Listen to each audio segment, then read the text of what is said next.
Hi, and welcome to Now TV, aka I am Just Jen YouTube channel, aka Superwoman, aka the writer. Today is Ben Affleck, Ben Affleck, Ben Affleck. I did say that my life has been anything but boring. Being boring is only for people that are boring, but I'm not. Ben Affleck, Ben Affleck, Ben Affleck. This is about the birth of my daughter, my youngest child, my second one, and the crazy campaign I went on to try and give her a better life and better opportunities, better chances in bigger countries, with more availability to things that would give her a difference in this industry than what living in smaller places like Canada, and people who are not so much interested in what goes on in that industry, which would be the movie and TV industry. The good and the bad of this situation was I got pregnant, unexpected, in my mid-30s, unplanned, unwanted. Now, I had already had a child in a terrible marriage that went sour. After the divorce, I had custody. And then I wanted to leave that city, and for some reason everybody was like, why on earth would you leave here? And it's like, well, he's here. He's bad. I want to get away from bad. I don't want to be around bad forever. I don't want to give bad permission to keep doing bad things. And just changing my name, living in the same city, wouldn't fix anything because they will just find you. That's what stalkers do. I, of course, also had my own plans and visions, ambitions, desires, and interests. And I'm like, well, I have to leave. I have to go chase after my dreams, pursue my own life. And ergo, I ended up having to leave behind my first child. They gave her to my mom because they're like, if you take her from the family, if you take her from that part of your family, we'll just take her from your family. And ergo, when I think back on it, I guess religiously, spiritually, I would have probably been better off having church people take care of her. Then she wouldn't be where she is emotionally at this point in her adult life. And she's like now 27. And now she's got issues, and it wasn't me. I was in her life more than her father ever was, even though I was halfway across the country over here in BC. I saw her more than he did, and he was in the same city. But I didn't want him around anyway because he was bad, dangerous. He's one of those people where it's like, all or nothing in their heads will ever change until like one or both or all are dead. So he's got to win. It's always got to be his way. He's always got to be on top. It's always got to be about satiating his temper, his anger, his needs. And so he'll do anything to you, to her, to whatever, and then himself in order to avoid prison and the law's justice. So I'm kind of glad in that respect that after I did see him try to hurt her twice, which is the ultimate reason I got out when she was that young, we're still going and things are good, and he's now moved away, and that other than her emotional growing pains, being that she's still so young and hasn't fallen in love and gotten married or anything, is like the biggest issue in her life, which is pretty good because that's a lot smaller than mine. So somewhere in the middle of my 30s, things were not going so well, and I was further up in BC than I had planned to be, and I got stuck up there because I make enough money to drive a car out of there and back down into Vancouver for the life of me. So it's like being hostage. I come across this guy. He's quite much younger than me, like 9 years younger than me. I didn't know that. He didn't look it. And when I was that young, I was very pretty and really good shape, very sick with anorexia, but I didn't know that. Nobody else knew that. It's probably why I look so pretty. But you could see by the whiteness of my skin, gauntiness, that there probably was something. At any rate, we fell into each other during our bumpy up and down roads of what goes on out there in British Columbia on the streets, as we all know, which I don't need to spell out to you. It's all in my career's work anyway. So, bada bing, bada boom, bounce here, bounce there, some time together, without even having a period, without even cycling. I became pregnant, did not know I was pregnant. It was at a time when I was trying to end this little interlude with us, because I had discovered how young he was, and also discovered other emotional issues that were something I can't be around, that was going to hold me back and risk being in a vulnerable situation again which is like being married all over again. And of course, you don't get divorced to want to do that. When you leave somebody to get away from bad, you want to stay away from that. So I had to bring that to an end. Now, little bit I know there was life growing inside me. And at the time, it didn't occur to me to slow down and sort of observe and take notice of who he was. Heath Ledger died in the process that I was up there working on my career and stuff. And so I later figured out, I learned what the blessing was, because he was complaining to me spiritually. Everybody watched the first video about me going to Alberta and little birdie telling me he was going to be there because he's friends with Brad Pitt. And they didn't get to meet with me together, and all that stuff didn't work out because something happened that caused him to pass away. And his complaint to me was, I wasn't finished living. I wasn't done yet. I wanted more children than just the one, right? So I got an indirect blessing because my ability to reach Smallville, the TV show in Burnaby with Tom when it was still running during season 8 when they were announcing for casting calls in season 9 wasn't happening. Like it or not, I wasn't going to make it back down to the city to make it for casting calls for season 9. I did try to mail one book of poetry, the first one I had produced. It's somewhere in my pile of paper. Anyways, that's a different video. But you all seen the books, you know. I sent it down to the set because I didn't know what else to do. And I prayed and hoped that they would let him have a friend, be allowed to have a pen pal, to just read stuff, coming back and forth for somebody. And you could see artistically that it's valuable and important and it's good, and let him read the poetry book. There was no money. There was no asking for anything. It was just, here's a gift from me to you, one writer to one professional, you know. And what would have happened in his head had he got sucked into that work. But they mailed it back, unopened. And he went on doing the TV show, and you could tell by his behavior, things changed. His demeanor changed, everything changed. He got like that and uncomfortable, like, what's missing? I don't feel right. Something isn't right. And I don't want to keep doing this. And so that's sort of how it sort of broadsided the show to an end by season 10. Because from season 8 on, it had to do with me, my career, my life. It had to do with what I'm telling you in this video, which I'll explain to you in that Tom Welling fiasco video down the road. Because as I said, my life is interesting. So we're going to go by person to person.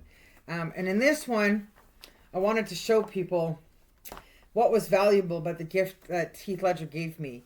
And that is that Sarah, my youngest child, was fathered by none other than Bruce Wayne. So my daughter in real life can absolutely claim the birthright of being Batman's only child, and that he has a daughter. And that for her years of life, I have been protecting her, keeping her out of the public eye and out of the world for the reason of all those bad people out there trying to go after kids that are super special or children of super special people. And in this case, she has like a mixed power based on who my character would be against Bruce Wayne as the mom. So she would have half of that and then have a chunk of her father, her attitude, personality, her brawn, her brazenness, her need to help fix things, make things better from both of us in her. And that's part of her growing pains. So I wanted to show you guys some ID here. I don't know if you can see it. So it says Bruce Wayne Johnson. How there's the reason I'm going there. And then they got the birth certificate from Ontario again. Bruce David Wayne Johnson. Right? So, the story is, everybody knows that Bruce Wayne went through growing pains when his parents died and was miserable, upset, and drank, and was kind of violent and got in some fights and things happened when he was younger, right? As he was trying to figure out what he wanted to be. Did he want to be good or bad? And how could he go about doing that? So he had obviously became Wayne Industry, right? So he had all this success. He had all this name and all this stuff inherited to him, which meant nothing to him until he'd figured it all out. By going in and out of the psych wards, and when AA meetings started, he would have been, you know, going there and getting angry at people who were thinking that that's helping them. And he's like, oh, you're all so full of crap. And so he would leave and come and go, never earn his medallions and so on. So as Sarah's growing, My character would be sending him pictures, report cards, videos, and stuff, but he would never be allowed to get near her or me because I had put an ultimatum to him many years before.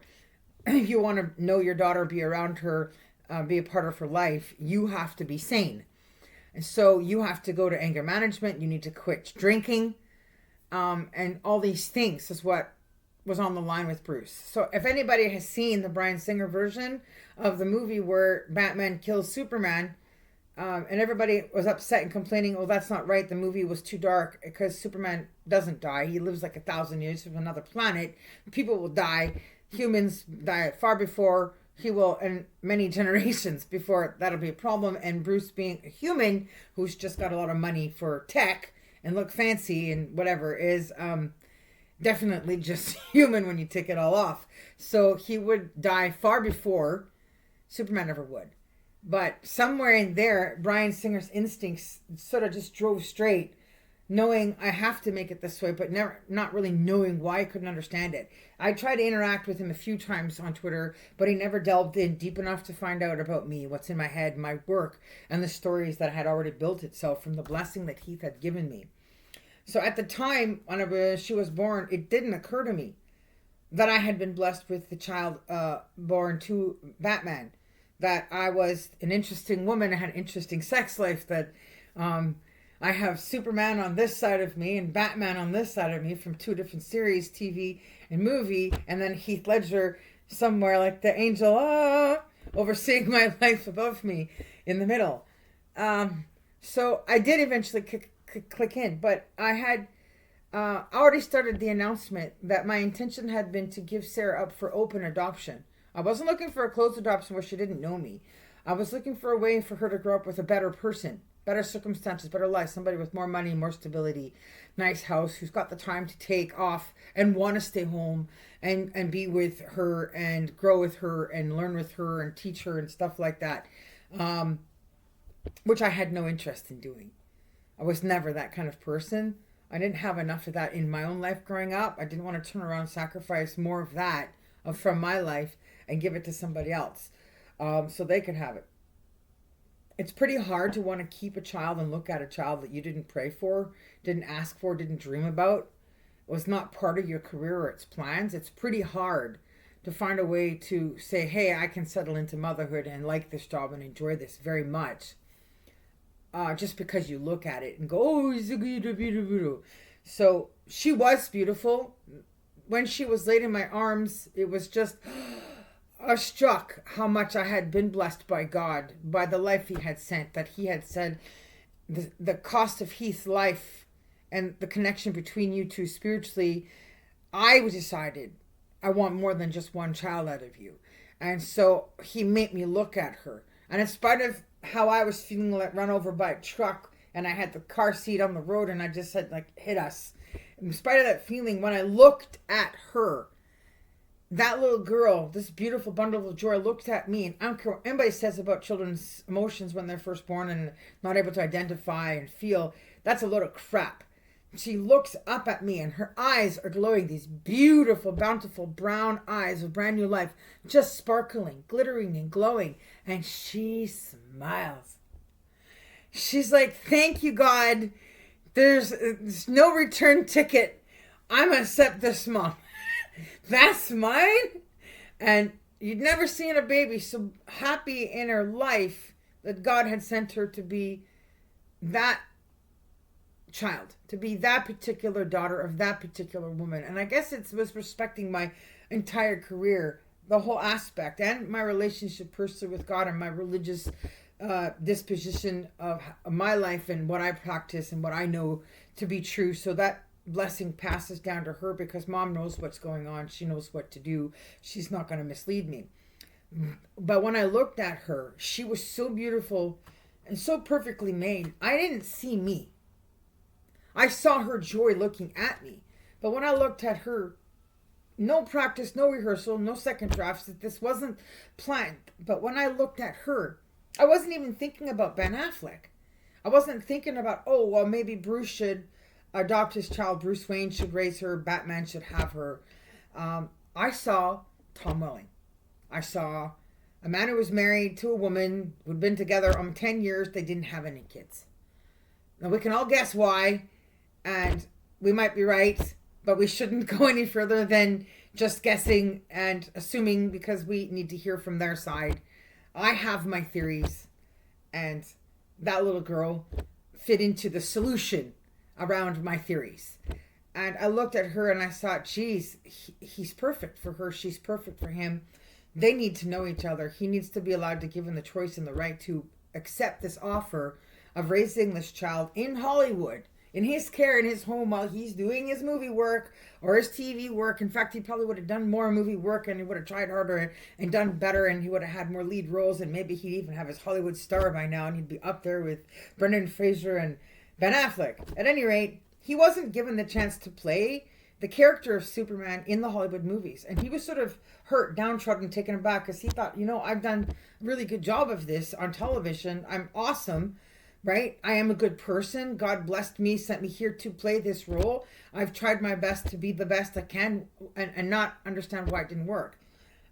And I'm the answer to that. That little girl is the answer to that. See, if Tom had been allowed to play Superman in the Bryan Singer series, my Superwoman wouldn't be able to exist in two different places, in two different ways. On the TV show for Tom, I could not play Tom's twin sister. Even back when I had beautiful hair and I was a much different younger person. The point is, I'm not tall enough. We're not the same physique. We don't have the same looks. Nothing about us could look like twins. And since the character I was writing for his TV show that I could have played become a part of, around the poetry readings and the beautiful and the wonderful menu of food being made at the Talon and so on, had nothing to do with who would play Superwoman and be the super fraternal twin in the story that is discovered around his meeting that alternative character to the Lana and Lois world and the Chloe world and all that stuff they did to his character, which drove me insane. And that's what led me to writing episodes for the TV show, which I had never intended to become a movie, but I was so upset because they were doing things wrong and I knew I could do better. I knew I was better. That it eventually led to the buildup of all that material over time, sort of just resonating. And the same thing happened with the Bruce Wayne thing. When they killed off Henry Cavill's Superman, I didn't know that I'd know the answers right away what it was, but it was all based around Sarah's life. That in that story, Bryan Singer's instincts didn't have the answer about how come Bruce doesn't have kids. How come Bruce never runs out of money? Why does he never go broke? Where is all the money coming from? How is his investments always constantly making it possible for him to be top of the line and be right up there neck and neck with Iron Man, Tony Stark? And again, I knew the answer to that, but it would not come to me overnight. It wasn't instant. But when I started doing the campaign for having Sarah be adopted out by the TV Superman so that she grew up being Ben Affleck's movie Batman daughter, it then occurred to me what all the answers were to all the cards. So in Bruce Wayne's world, in his story, he had two dynasties. His real name was longer than Bruce Wayne. He wasn't born as just a two-name person. As we all know, generally in life, most of us have 3 or 4 names in our name. Sometimes we have both of our parents' last names. Sometimes our parents give us a 2-in-1 first name hyphened. Sometimes the parents just can't make up their mind and each one picks a middle name. Like I did with my daughter, her natural father, the biological Bruce Wayne, the biological Bruce David Wayne Johnson, that biological father said, I just want her to be named Brooke. He literally just wanted her to have one name, and the name gobstoppingly perfect was beautiful. You know, Brooke Shields is not really a bad person to be named after. I was good with that. And then I said to him, well, it's not really realistic. It isn't really possible for her to grow up in the movies as an actress. She can't be this daughter and character as Brooke for everybody and be herself off screen. It's confusing. So you have to draw a line. So I had to fill in the blanks, and I gave her a 2-in-1 Sarah Ann first name, and the Ann actually comes from the Smallville character of Chloe Ann Sullivan.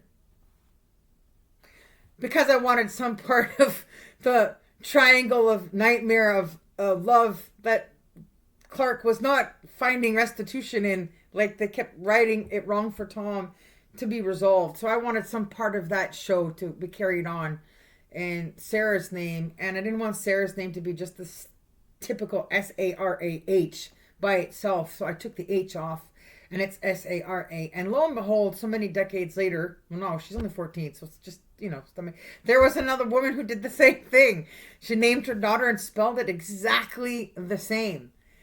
Sarah, for me, just comes from the Bible, from the wife of Abraham, the life of Sarai, right? So I wanted to give her something that comes from the God that blessed her into this world and into the men's lives who she's going to be fought over in character as the daughter of. She's going to be shared communally by these actors in spite of how old she is now.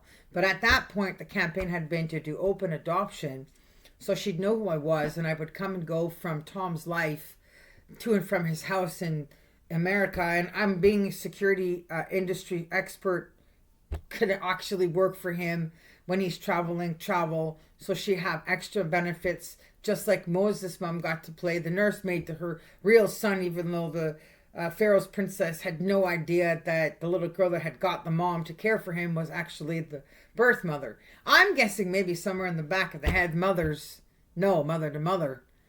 Really. So in this case, that would have been okay for her to grow up loving me for knowing who I had given her to, and then she'd love me more because he's awesome, and it would have been great to be his firstborn and his daughter. And in my opinion, to this day, in spite of the publicity effort I made in the TV show Ellen and all these people, Global TV Entertainment Tonight, everything I did, all the videos starting off on the YouTube channel from way back in 2011, I did to make this happen for the two of them while she was still young enough, doesn't change who she is today. It doesn't ultimately change the path and the direction, no matter her age now. She technically would still be his firstborn child. I did not give her up for adoption to anyone else. There was no other actor, and there was no other man, there was no other person I could see outside of the eye color that they both had. You would never know that she was made by another man, a younger person. You would never know that she was made by Batman. You would never know that she was made by Bruce Wayne. You'd never know that she wasn't Tom Welling's natural child. So it was that good of a fit that she was literally looking like Bruce Wayne's daughter in character as Brooke, and as Tom's daughter off screen as Sarah Ann. So I'm saying today in all of my campaigning and what I'm doing is because of the time that's run out for me and her, time's up, and I need all of this to be told and shared and out there so people know my true story and what's going on and what I'm battling now against what's left of time. Because raising kids is expensive, and she's 14. So driving lessons is coming up, and a private tutoring for whatever she falls behind on that she needs to get through, or maybe just pulling her out of school and letting her advance at her own rate and doing better through private schooling so she could pursue her clarinet and other interests, and maybe get, agent and acting work, or have mom be all of that for her. Well, I need support in having people watch these videos and know how to reach somebody who can reach somebody who can reach Ben Affleck, or hopefully maybe this gets enough hits, generates enough views that it reaches Ben Affleck.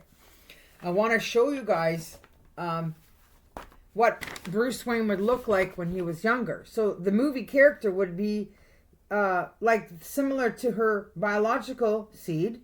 I don't know where he is. That's another reason I'm doing this, is he's in and out of institutions and hospitals with his mental health and other issues, medications that he's on. It keeps him really passed out. He sleeps a lot. He doesn't listen very well, can't travel by bus because he doesn't know how to get off and switch to the bus point and get on another bus and keep going. It takes 24 hours for him to get from that crossover point to the next place if they're nice enough to let him get on another bus. So that's it. You can't follow instructions, you can't do things without wandering, then you have to stay in a small community where you're safe, where we can find you. So the goal is to fix her life and her career with Ben Affleck and her place in history in Hollywood, and then get that help from actual Ben Affleck and even Tom working together, Henry Cavill, Brad Pitt, to meet with this guy, and somehow let him have a chance to see her again in a safe environment where there's no risk of me being abused or talked to wrong, so he could witness and believe and see that I am what I am, and this is the career I've always had and was always going to be, and this is what I've accomplished since I last saw you, knowing that there's been nothing that's changed in his life, so he can understand the brevity of that impact. So his daughter can meet him and he can meet her safely, and that he can understand that other than the donator, he's really not an integral, intense, important, long-term, viable portion of the story. She is literally going to be out there between Tom and Ben and Brad and whoever else jumps in going, oh, she's such a sweet girl. We want to work with her and play her father in all these other little things. So the point of this video and the story is that Ben Affleck is running out of time. He is the only man whose age is correct and the time is correct under the Bryan Singer Superman series that can play the Batman, that can play the Bruce Wayne, that can play the father when he was young, going in and out of institutions, drinking, being violent, getting into fights, and they want to keep him out of prison and not give him a criminal record, so they keep throwing him into counseling and hospitals until he finally figures out what to do with his Wayne Industry inheritance.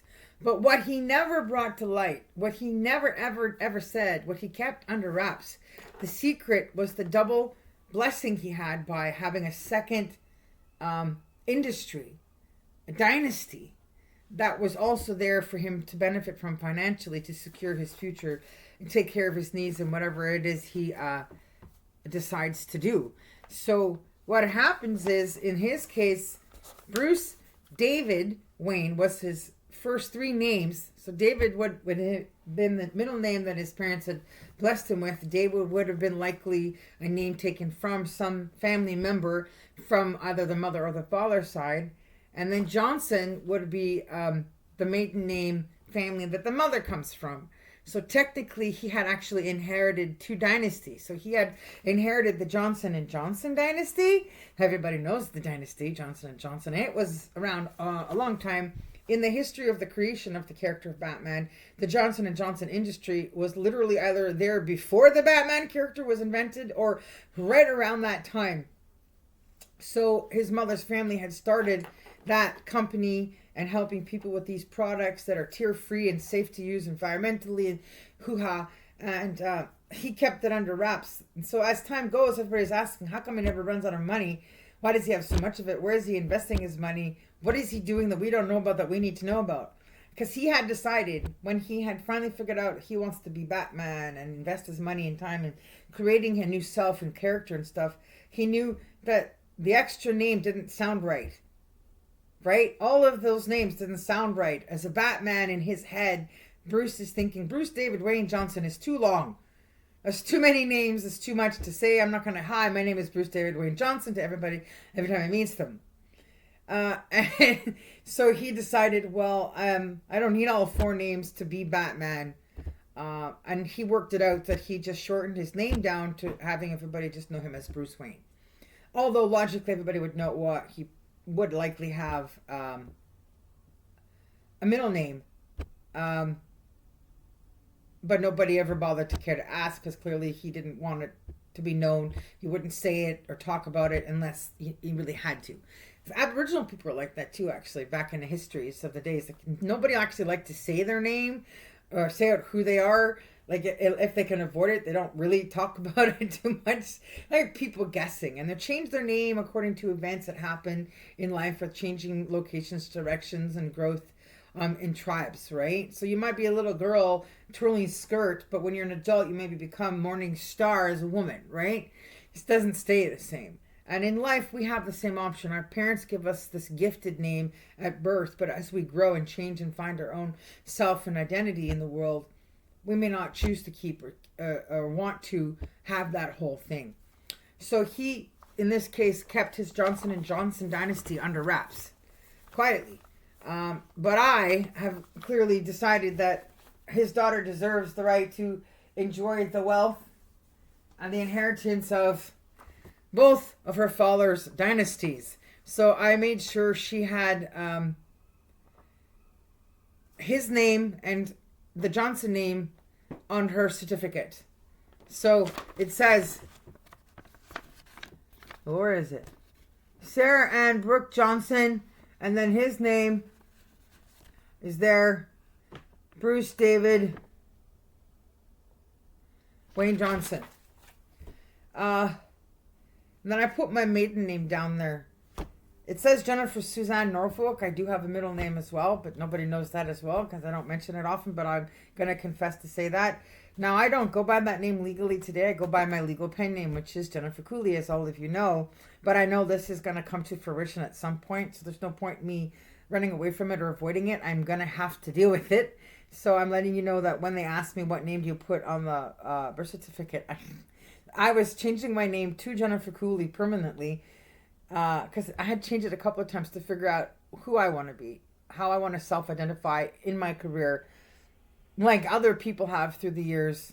And I said, oh, put my maiden name down.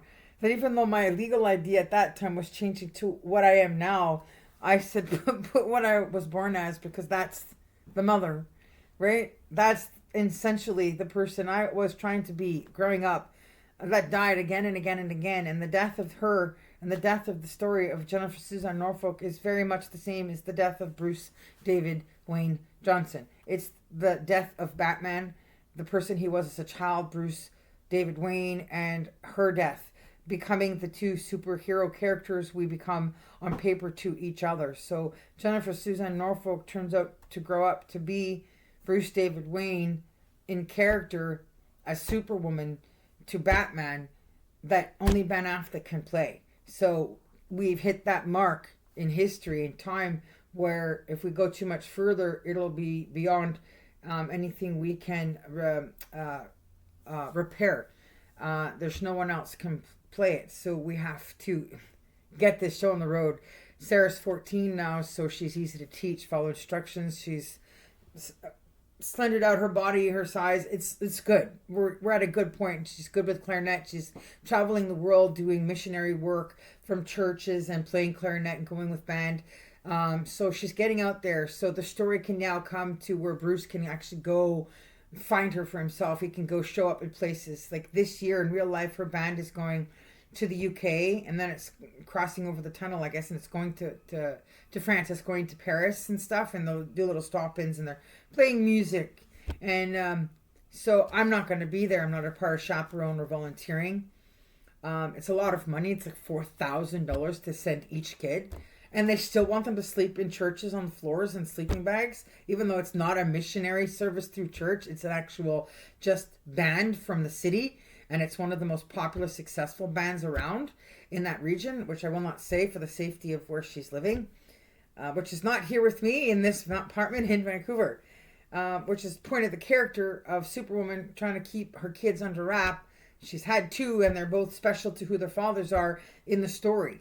Now, in the story, the characters' kids are going to be a certain age that in real life my kids have grown beyond, so they cannot play those points in their time. But so my hope was to share the jingle I had written. I went and contacted Ellen DeGeneres. I sent a jingle to Johnson & Johnson to try to make some money to give her some college funding, to get some lift in financial abilities to actually get it to rain on her, rain on me, bless us, so I could get in a car, get across the border, getting the IDs we need to get across the border and get out of Dodge and go find Ben Affleck and get the show on the road. My initial dream had been, while Tom Welling was raising Sarah, Ben Affleck would be doing the same on screen, that Ben could have been Batman, Bruce Wayne raising Brooke on screen growing up in the Superman, I guess that's right, in the Batman Superman series, so we could get to that point in the story to understand why Bruce killed Superman. So I'm going to tell you now, I'm going to kill it here for you. So it hasn't been made yet, so there could be little changes. But essentially, the idea is I exist. Hi, I'm Superwoman. And I have an addiction for saving the world. And I'm glad to be in this meeting with you all here today, learning I can't save the world alone. I need some help. from my superhero friends. So the point is, I thought if I had requested the help from Johnson & Johnson and Ellen DeGeneres, that would have resulted in the planned idea of Ben raising her as Bruce, and then he would struggle with his issues of anger and alcohol and work that out, which in turn would have changed the way the Bryan Singer Superman Batman fight had rendered the result to. So he thinks all these years, firm as a rock, Batman, Bruce Wayne, is convinced that my brother, my fraternal twin, Henry Cavill's Superman, has always known that I existed, that his sister was alive and well and living, and that the whole world's been waiting for 100 years. Who is Superwoman? What's going on there? Why doesn't she exist? Why hasn't she appeared or showed herself yet? Because we know she's out there. There has to be, if there's a Wonder Woman and a She-Hulk and a Captain America and so on. And they're right. There should be. There has to be. But you have to wait for the birth of the person who has the gift to create the answers to give to the world that is dying for that answer. And my brother, Henry's Superman, didn't know at all about where I was or my existence. Likely being that we are fraternal twins and our instincts about our parents from Krypton, we're going to be aware that the other person existed. Now, in my case, I knew a lot about everybody. I was the perfect spy, professional, great at it, irritating Tony Stark from the time we were kids because my character was adopted by a captain in the Navy. And so I had a lot of benefits because he was high up, and Tony's father was hanging out with my adopted father a lot, but I would never come in to the meetings or be around or introduce myself when Tony was around, but he could see like eyeball through the door or see me rush around the corner or run away out there in the field and could never quite catch up to me. So he never got to know who I was directly, but he just knew that the captain had this child that he adopted, and Tony was just like, God, she's weird. So there's that whole history there that needs to come to fruition between Bruce and Tony standing next to each other, frustrated and tired, aggravated over me, and one looks to the other and says, oh, you know about her too? Oh, so I'm not crazy. So how come you kept it a secret? What's your story with her? And then sort of they bond together around that. And then there's the brother part where I have to tell Bruce how much I'm hurt, how angry I am, how upset I am. You shouldn't have killed my brother. You shouldn't have tried. Like what they've had to do, all the people having to come together and the spell they had to conduct on my brother to bring him back to life was wrong. It's creepy. You shouldn't be doing that because you have anger management issues, because you are convinced about something you're wrong about. But it was never talked about or said in the story because Bryan Singer didn't have that information, that knowledge. And Henry's been perfect since the series end, and he's waited, doing his thing, got in shape, whatever, to be Superman still and play again. And now James Gunn and Bryan Singer are like, oh, well, we're finished. We're not going to make any more of that Superman. We're not going to use you, and cut him loose because they don't have the story. They don't have the answers of the knowledge. Men don't have all the answers just because they were born that species. In fact, they're not really all that important in God's ultimate design and plan of all those of us who live in this world and on this earth and are moving forward in our career interests in the arts and entertainment industry. So I want to say that thanks to Ben Affleck being the Bruce Wayne that did what he did to my brother Henry Cavill Superman, Henry can relax. He doesn't have to worry about anything James Gunn and Bryan Singer have decided. He's still Superman. He can still play Superman because there is no other actor on earth who can play my fraternal brother where there's no romantic cohesion there between us. There's no contrast in character there in any other way, where my TV character with Tom's Superman was completely different, a completely different outline and desired plan in creation for the character on that show. That's a totally different story. I can't go there. So it's good. So is Henry's, but it's a different kind of good. And it's not that kind of lined across here in this video in explanation.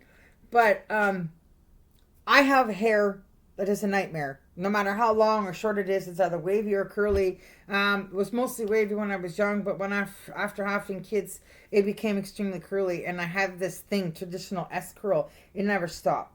I'm pretty klutzy. I constantly drop things, break things, even brand new pairs of glasses. And I've literally had, to tape them or wear them broken, because glasses, for me, when I do the tint and all that special progressive and stuff, it costs a lot of money. And so when you spend that kind of money and they're brand new and you break them, you have to wear them. So the character is already in you. It's always with you. Christopher Reeves is with you. When I did my Supergirl trilogy, Margot was still alive, and my excitement of it was that Gene Hackman and Margot were together, so I had 2 out of the 3.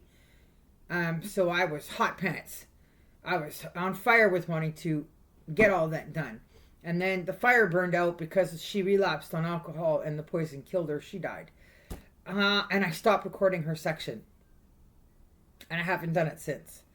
So I'm trying to pick up now, some years later, with what I have finished for the Smallville movie and the work that still needs to be written out that's in my head between me and Ben and Henry and our characters, which we could probably do pretty good since I have most of that information, is the immediate deadline, promoting her in public, going out places, and then I have to have Bruce Wayne and my brother Clark Kent sort of Kal-El apologize, befriend on a more genuine, sincere level, where Bruce says, I'm sorry, I shouldn't have jumped to the conclusion, I shouldn't have assumed you knew her, knew she was alive, existed, and where she was, because at this point my brother's going to be more mad at him. Look, you've lied, you've cheated, you have been dishonest and deceptive to the whole world. Not only did you know my sister, you knew her. So while you guys made a baby at the end of your relationship, because you wanted more and wanted me to stay, but he didn't want to change, didn't want to deal with his anger and his alcoholism, and of course I couldn't stay. So that made a baby in the end on the way out, and I take off with the kids. So now my brother is mad because he hasn't known his niece, hasn't had the ability to be around either of his nieces, which are different fathers, by the way, in the superhero world. And so he's got lots to be mad about towards Bruce, a lot more to be angry about with Bruce than Bruce ever had over thinking that he was stashing me somewhere. And I was well hidden. There is a place in Canada that has to do with a very important, historic, Canadian-made superhero in the mutant world, where I was allowed to raise my kids peacefully and safely away from some of the bad people, henceforth, like Lex Luthor and Magneto. But that's a different story, a different part of the series of all this work. We're not going to go there right now with this. So the curly hair and the color and the physical feature and height is what makes Henry and me the perfect fit for that. And part of his identifying that it's really, really me, what he sort of knew in the back of his head, that his parents would not have stopped at just having made one child before the planet blew up. Clearly, there would have been solutions to other things, and there is a lot of juicy stuff. It's in our bloodstream. They sent us to Earth with the answers in our pods and within us for being able to reincarnate that entire planet of people. So he sees my hair and he'll stop and look stunned, looking at the curls. Oh, so our parents have a pretty cruel sense of humor. They gave you the curls too, huh? And so people will be looking at him, looking at me, like, and then so Bruce will see that and go, oh, I was bad. I was wrong. He really didn't know. You didn't know. I'm so sorry. Yeah, you're right. My brother didn't deserve to die, Bruce, over your assumption. And apologizing now after witnessing his face looking at my hair is not going to fix the fact that now he has the right to beat you up. And the whole point is I'm trying to get everybody to stop being violent. Quit being aggressive towards each other, because I have kids involved in the middle. And they want to know their fathers and their uncle. So that's where we stand in the story that needs to be written in paper. And I'm still trying to get the jingle I did with Johnson & Johnson and Ellen TV when Sarah was born, when I was trying to get that campaign started to get her to meet Tom on the TV show and have him say, yes, of course I will adopt her. And share that right to raise her from California with him when he was married to Jamie White, who I had always had planned and designed and hoped that he had been happy to stay with while this process happened. But even after having left her, I still thought he'd still make a great dad to this child while Sarah grew up knowing Henry and Ben. So I'm going to share the jingle that I sent to Johnson & Johnson before I close, to end with why I got upset with Johnson & Johnson Industry. They really got it wrong. It doesn't matter how many people have the last name Johnson, but when you make a really good considered effort to do something cute and it stands out, then it's not just any Johnson, it's particular Johnson. The best part about Johnson & Johnson is that it's not going anywhere. It's a product it's a line of products that when you're coming into the world you need, because it's tear-free and it's environmentally safe, and people depend on using it to keep away rashes, sores, smells, all that stuff. And then on your way out, when you get really old, you go back to the same things that's happening when you're born. So whether you're going in or out, the Johnson line is there to cover you on either side of that. So I figured if they were smart, they could have picked up on that when she was just beginning out, and then they could have been there to carry through with Ben Affleck and his Bruce Wayne. So this is the jingle I wrote. I gotta find where I pulled it up here. Give me a second here. Where did I put it? There's so many links I have here. Nope, it's not that one. It's not that one. Okay, I'm going to try to go down here for a second. Found it. Okay, so the limerick goes like this. Little Sarah Johnson, which is truly her name, uses Johnson products, which is something Johnson & Johnson is proud she claims. Her skin, like all other newborns, is protected and soft, and she'll never have to worry about a falling teardrop. For our products never burn, as our customers have learned. Most little newborns cry enough, as we already know. So the smooth and calming touch of Johnson products to her skin are moments to look forward to as sleep for her sets in. So little Sarah Johnson, which is truly her name, can look forward to her future using Johnson products while proudly boasting her Johnson name. So there, I have to find my way back to you guys. So there, if they had been smart, and Bruce being Bruce, Ben being Ben, playing Bruce, that whole limerick, the whole campaign, could have been the byproduct that drive him to that part of his life with his child in it. Because there's lots of them, and he knew part of the information, like what her name was. So he's like, what's the matter with the company, Johnson & Johnson? He'd get mad. He gets that limerick given to him, and he starts fiddling in his head. Oh, well, it's good. I like this. Now, which Sarah Johnson is this out of all the Johnsons that send us stuff? And it would have sort of paralleled with the story and moved ahead where he would have been like, I want to meet the person that wrote this, which is his mother, and then meet the child. And then he would have campaigned for a little series of stuff that would have generated the money to take care of her future, only to discover that that's actually the right Johnson that's his. That's the right Bruce Wayne daughter. But the Johnson & Johnson people didn't have the imagination or ability to understand the cute little limerick like that would have helped solve her real life problems. Tom, their career, their company, it would have kept them going up on the, what do you call it, the index, the stock exchange, more investment, and it would have made everybody happy. But they didn't. Instead, what they did was so blasé. It was so distasteful. They sent coupons back for Johnson & Johnson products. After the limerick being that good was sent to them, knowing that all the other people with Johnson names contacting the Johnson company, likely 90 to 99% chance, did not send commercial ideas or limericks for opportunities for promotion of stuff with a child. Right? And that story was campaigning into very successful, important actors such as Henry, Tom, and Ben. Brad is in the back. But that's a different part of what all of this was. I'm going to close there on Heath. back to the first video. I can't escape, get out of it. As much as he's like, oh, every once in a while, remember to think about me. I can't stop, not stop. It doesn't stop. It's impossible to get past Heath because that is the whole point of it all. That's the reason for the war. It's us. So when Heath died and I went through this huge period of lamenting and mourning, downtrodden, the cast, it was bad. So I really lost my perspective, focus. What am I doing? What am I going to do? How do I do this?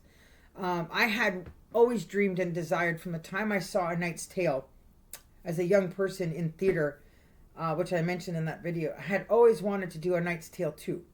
I wanted to be a female character that was undercover, hidden, and you wouldn't know, who's doing the same fighting and stuff, jousting with the sword on the horse, and he come to discover my reasons for needing to be there and want to help with all of that. And never in that did I have any plans that the actual actor would pass away and then the character has to step up to the plate to vindicate. At any rate, Heath had different plans. Christopher Reeve had different plans.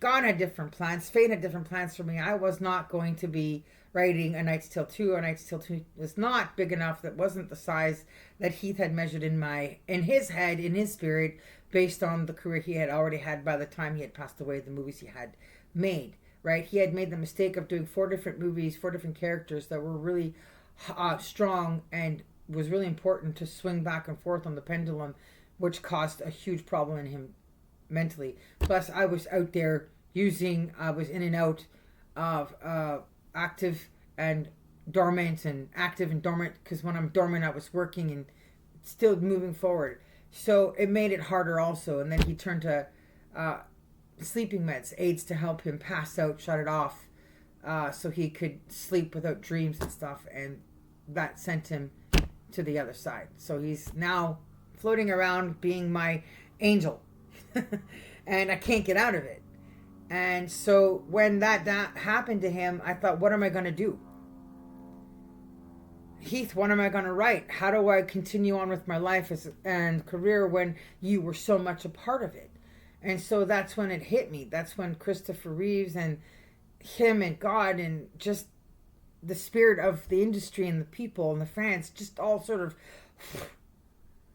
flowed unto me, and it just gave birth to the Supergirl trilogy. Made me step back. It literally made me step back. Somewhere in Kitimat, I was searching for sites for places where you could shoot stuff safely and secretly, cost efficiently.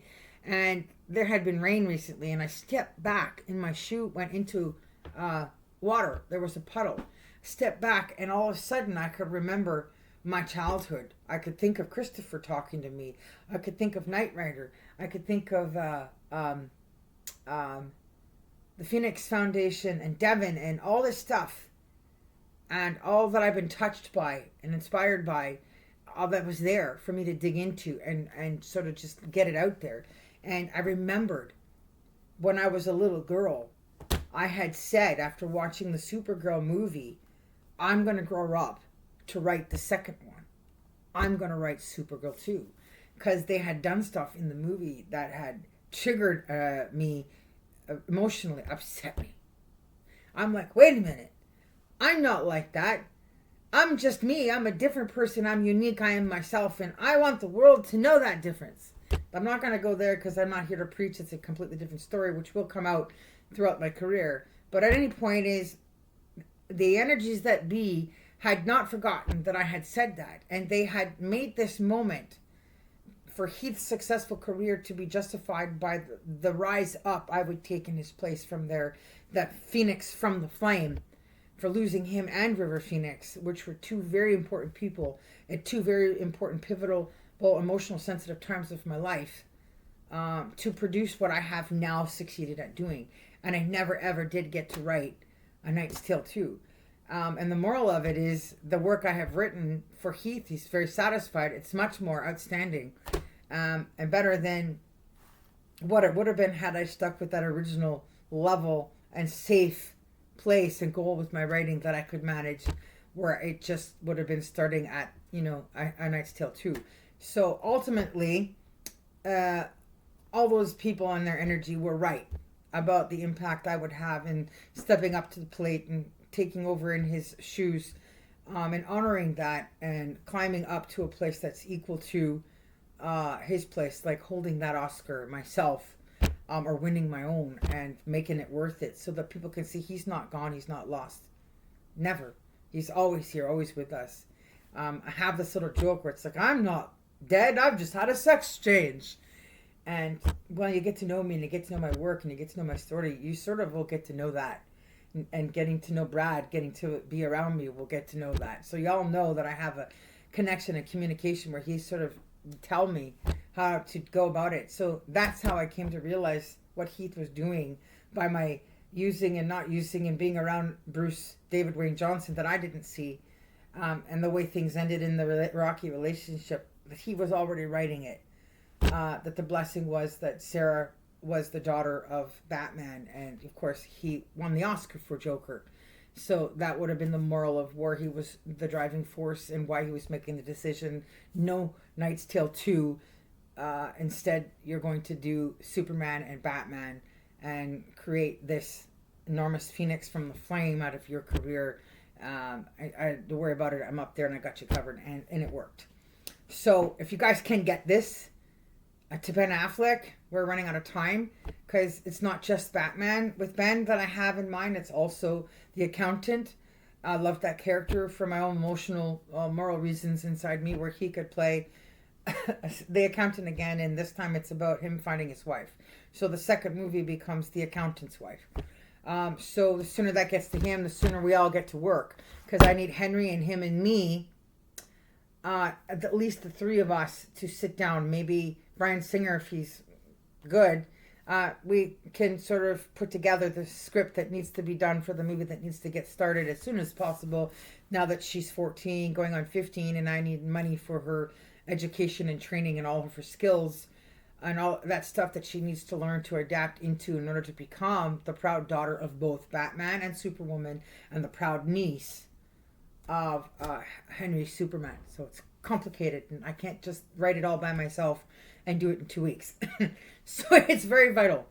When you guys see me out there and I'm handing this out and you see me with my coffee cup, it says squad on it, don't be shy, take these, because you guys can help and support me by going to my Vocal account, where you can subscribe and you can donate or pledge. I will be out there with table as soon as weather gets nice enough to show t-shirts and products where people can make an order for that stuff to help support the beginning of Future Productions, so I can give everyone work, so we can put all of these strikes behind us and fix our economy and our future together, creating work for everybody, doing things that makes everyone happy, and also putting us back on the map as a country and as a city, making history moving forward with amazing work, amazing writers, and amazing people to help make amazing stuff. So I think that's pretty amazing, and so I'm going to close on that. Thank you for watching Now TV about Ben Affleck. Ben, get in touch with me if you see this. Bruce, let's get this show on the road. Brian, you need to watch this. I'll respond more to my Twitters. And Tom, yeah, that's the Whopper and the Doozy. Please don't miss that. But I got to go to Cannibal and do Lawrence Fishburne and Claire Danes next before I get to the Whopper of Whoppers. So don't miss all of that. Peace out, everybody. Keep coming back. Subscribe. Hit the like button. Buy products. Donate. Get in touch with me. Give me ideas.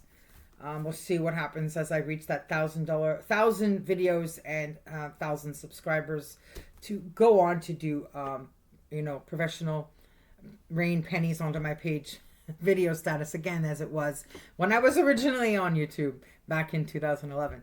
Thanks, you guys. Peace out. Superwoman signing out. Bye.